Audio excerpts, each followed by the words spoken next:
gazety malaza tamin'ny 20 avril sy ny Les Nouvelles tamin'io daty ihany. Niakatsehatra teny amin'ny hôtel Colbert ny candidat sivy nilaza fa tsy maintsy atao amin'ny 4 jolay ny fifidianana dia Andriamatoa sy Ramatoa Isany, Ajo Andrenena Alvelo, Roland Ratsiraka, Sara George Rabearsoa, Jean-Pierre Rakoto, Brigitte Rasamuelna, Julien Razafmanajato, ny général Camille Vital, Andriamatoa Monjarindrefo, Andriamatoa Joseph Martin Randriamampion.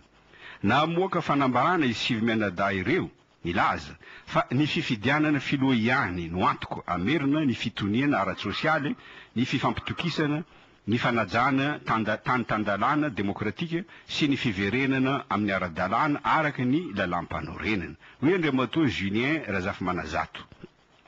Tokony avela neo ny heviny amin'izay ny vahoaka malagasy satria sady efa nisy foana ny resaka malagasy no tsy vita vetivety ny fampihavanana. Noho izany hoy izy tsy maintsy ajaina ny daty mpifidianana 20 jolay.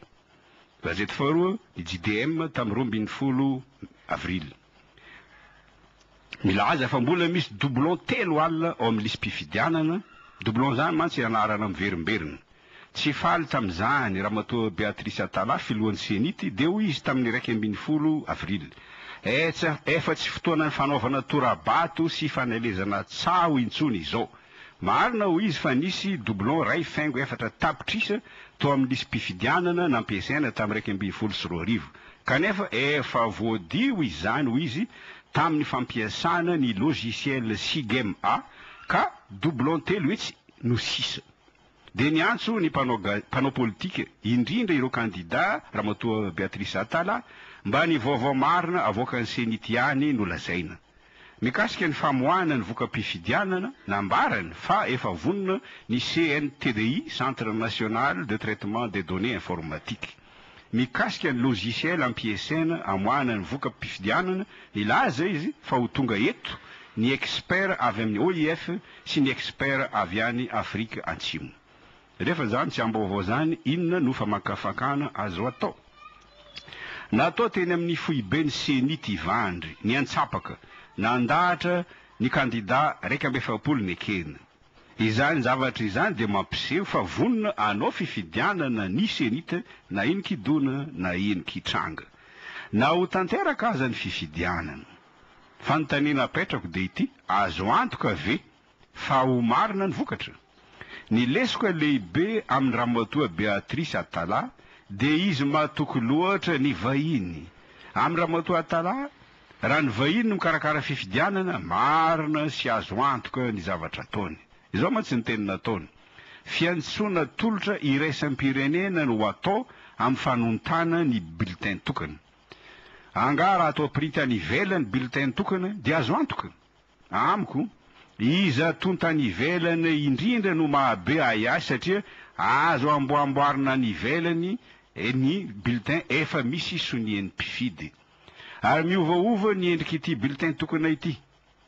Ka tsy fantatra mihitsy hoe atakany ao no ny farany. Tamin'ny voalohany taratasy lavabe mirefy 1 mètre sy 20 cm no alavany. Tateorina novana taratasy A4 indray. Raha pisy hovana carnet ngamba na boky. Dia nanome Roandro Ramatoa Atala.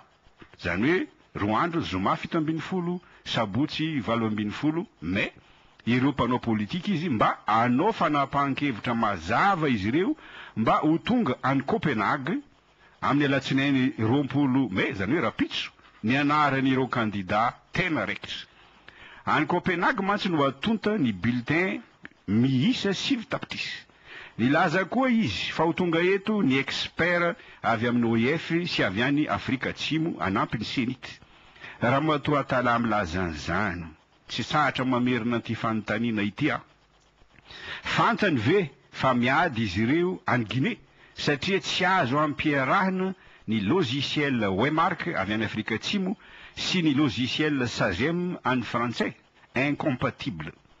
Tonga tokoa ny senity afrikanina tatsimo tamin'ny 12 mai lasa teo nanolotra andreo taratasy anotana ny bulletin tokana ary ho any Afrika Atsimo anatitra Ramatoa Atala anao sonia fifanarahana. zany hoe anao signé protocole d'accord mikasika ireo hélicoptère nitafika afrikanina tatsimo anatitra ny bulletin mpifidianana any amin'ireo toerana sarodalana. Mikasika ny logiciel sy ny doublon, averiko indray ny zavatra nolazaiko teto tamin'ny 7 avrily. Tsy ilana logiciel vaovao tompoko ny fitiliana doublon satria afaka manao tsara ny tableur Excel. Raha ampiasaina ny tableur Excel, voalahatra ny doublon rehetra ka azo antoka fa tsy hisy intsony na iray aza. Fa ity zava-dehibe nolazaiko tamin'ny 7 avrily, ny doublon ihany no hitany SIGEM A, fa izy tsy mahita ny lesoko hafa rehetra, toy ny numéro ny karapanindro diso, ny anaran'olona diso tsy pelina, ny olona maro mipetraka amin'ny adresy tokana, tsy hitany koa ny tranon'olona tsotra atao bureau mpifidianana, tsy hitany koa ny bureau mpifidianana matoatoa sy ny sisa. Ny ekandra matoa atalà no ny farany fa ankoatra ny logiciel SIGEM A, isy logiciel famoahana voka mpifidianana ary ny tsondriny mafy fa ingénieur malagasy ho izy no namolavola an'io logiciel io.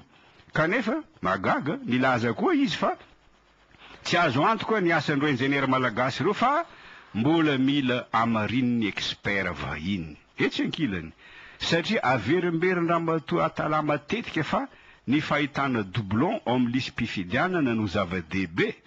Tokony azavainy ireo ingénieur ireo nahoana izy tsy mampiasa ny tableur Excel. Izay tsy andoavana na ariary azy ny fampiasana azy.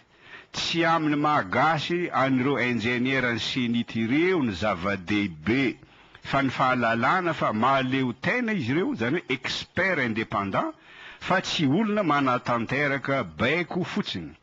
Raha informaticianina matianina mantsy ireny ingénieur ny senity ireny, tokony fantany ny dikany teny hoe gigot, garbage in, garbage out.